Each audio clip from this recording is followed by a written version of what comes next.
السلام علیکم ورحمۃ اللہ وبرکاتہ۔ معزز ناظرین، محترم سامعین، نبوت کے 10ویں سال رجب کے مہینے میں ابو طالب کا انتقال ہو چکا، جس کی تفصیل ہم بیان کر چکے ہیں۔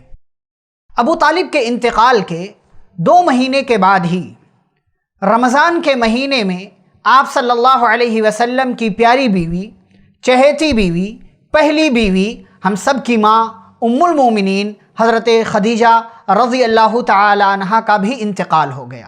انا للہ و انا الیہ راجعون۔ یہ آپ صلی اللہ علیہ وسلم کی زندگی میں آنے والی آپ کی سب سے پہلی بیوی ہیں، جنہوں نے ہر قدم پر آپ صلی اللہ علیہ وسلم کا ساتھ دیا، ہر قدم پر آپ کا سپورٹ کیا۔ آپ کی زندگی میں تکلیفیں آئیں، آپ کی تکلیف کو اپنی تکلیف سمجھا، آپ کے دکھ کو اپنا دکھ سمجھا، آپ کے غم کو اپنا غم سمجھا۔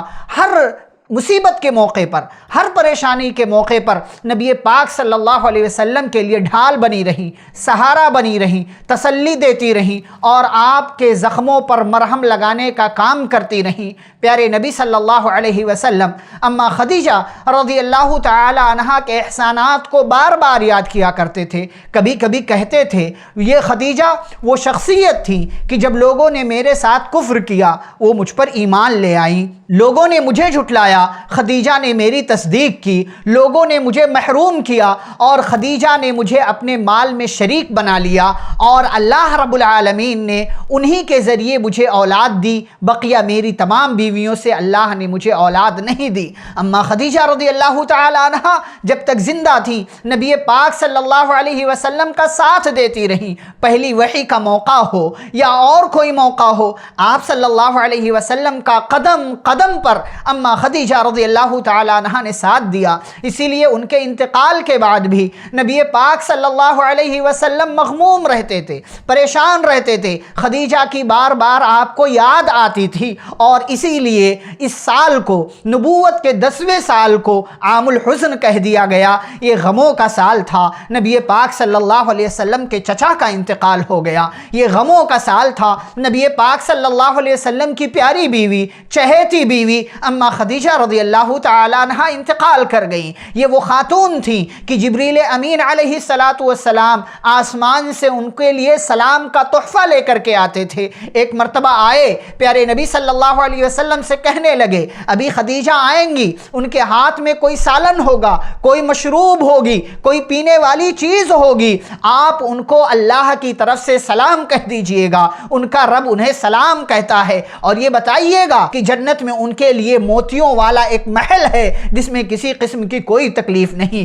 یہ وہ عظیم المرتبت خاتون تھی، یہ وہ پائے کے خاتون تھی، یہ وہ پہلی ایمان لانے والی خاتون تھی جو نبی پاک صلی اللہ علیہ وسلم کی زندگی میں آئی تھی۔ لیکن نبوت کے 10ویں سال ان کا بھی انتقال ہو گیا۔ پھر آپ صلی اللہ علیہ وسلم پر غموں کے بادل چھانے لگے، اس طریقے سے کہ ابو طالب جو ابھی تک سپورٹر تھے، ان کے انتقال کے بعد مشرکین نے آپ پر ظلم و ستم میں تیزی لانا شروع کر دیا۔ آپ صلی اللہ علیہ وسلم کو مزید کھل کر کے ستانے لگے، اور آپ صلی اللہ علیہ وسلم پر ایک مرتبہ آپ کے ایک دشمن نے مٹی لا کر کے پھینک دی۔ آپ صلی اللہ علیہ وسلم اسی حالت میں گھر آئے۔ آپ کی ایک بیٹی آپ صلی اللہ علیہ وسلم کے سر سے مٹی صاف کرتے جاتی تھی، روتی جاتی تھی۔ پیارے نبی صلی اللہ علیہ وسلم نے کہا، بیٹی رو نہیں، اللہ تمہارے ابا کی حفاظت کرے گا۔ پیارے نبی صلی اللہ علیہ وسلم فرماتے ہیں کہ مکہ والوں کی کوئی تکلیف مجھے بری نہیں لگی،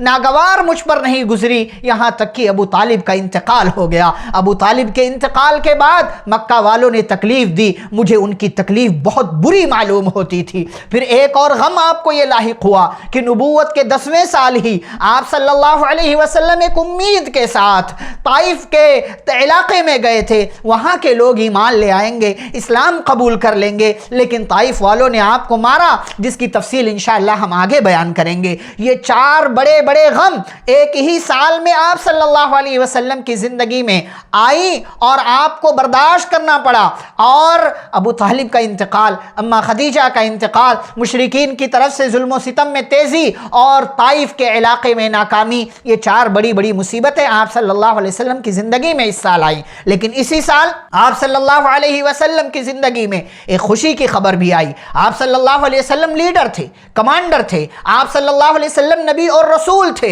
عورتوں کے مسائل بھی آپ کے ہاں آتے تھے، اس لیے آپ صلی اللہ علیہ وسلم کو ایک بیوی کی ضرورت تھی اما خدیجہ رضی اللہ تعالی عنہ کے انتقال کے بعد۔ اسی لیے آپ صلی اللہ علیہ وسلم نے حضرت سودا بنت زمعہ رضی اللہ تعالی عنہ سے شادی کر لی۔ یہ بیوہ خاتون تھیں۔ شوال سن 10 نبوت میں، نبوت کے 10ویں سال شوال کے مہینے میں آپ صلی اللہ علیہ وسلم نے ان سے نکاح کیا۔ یہ بالکل پہلے شروع میں اسلام لا چکی تھی، اور ان کے پہلے شوہر جو تھے سکران بن عمر رضی اللہ تعالی عنہ، وہ بھی بالکل شروع میں اسلام لا چکے تھے، پرانے اسلام لانے والوں میں سے تھے۔ یہ دونوں میاں بیوی نے دوسری ہجرت حبشہ میں انہوں نے حبشہ کی طرف ہجرت کی۔ دونوں میاں بیوی سکران بن عمر، سودا بنت زمعہ رضی اللہ تعالی عنہما، یہ دونوں ہجرت کر کے حبشہ گئے، اور کہا جاتا ہے کہ وہاں جانے کے بعد حبشہ میں ہی، اور بعض روایتوں کے مطابق مکہ واپسی کے بعد، سکران بن عمر کا سودا بنت زمعہ رضی اللہ تعالی عنہ کے پہلے شوہر کا انتقال ہو گیا۔ عدت کی مدت ختم ہوئی تو نبی پاک صلی اللہ علیہ وسلم نے سودا بنت زمعہ رضی اللہ تعالی عنہ کو نکاح کا پیغام بھیجا، اور اس طریقے سے وہ ام المومنین بن گئی، پیارے نبی صلی اللہ علیہ وسلم کی بیوی بن گئی۔ بعد میں انہوں نے اپنی باری اما عائشہ رضی اللہ تعالی عنہ کو ہبہ کر دی تھی، اپنی باری ان کے حوالے کر دی تھی۔ اس طریقے سے اب پیارے نبی صلی اللہ علیہ وسلم کی زندگی میں یہ دوسری بیوی بن کر کے آ گئیں۔ اس کے بعد انشاءاللہ طائف کا واقعہ ہم آپ کے سامنے بیان کریں گے، وہاں کیا ہوا، کیسے ہوا، کیا حالات ہوئے، آپ صلی اللہ علیہ وسلم کے ساتھ کس طریقے کا سلوک کیا گیا۔ والسلام علیکم ورحمۃ اللہ وبرکاتہ۔